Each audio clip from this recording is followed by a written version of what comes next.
যে অন্যের প্রতি সহানুভূতিশীল, উচ্চ বিবেকবোধ সম্পন্ন ব্যক্তিত্ব। রাসূল সাল্লাল্লাহু আলাইহি ওয়াসাল্লাম he was the man of 6 senses. ওনার 6টা সেন্স কাজ করতে একসাথে। কয়টা?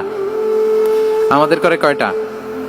5টা তো আল্লাহ দিছে, অনেকের 3টাও কাজ করে না। কোন দিক দিয়ে কি হচ্ছে দিন দুনিয়ায় নাই, সে একেবারে অন্য জগতের মানুষ। কি হচ্ছে চোখ কান খোলা নাই, কিছু জানা নাই। কিন্তু রাসূল সাল্লাল্লাহু আলাইহি ওয়াসাল্লাম he was man of 6 senses. চারদিকে কোথায় কি হচ্ছে, কার একটু অসুবিধা হয়ে যাচ্ছে, কার একটু সমস্যা, খুব অন্যের ব্যথায় ব্যথিত ছিলেন, অন্যের দুঃখে দুঃখী ছিলেন, অন্যের প্রতি সহানুভূতি ছিলেন, ম্যান অফ 6 সেন্সেস ছিলেন তিনি।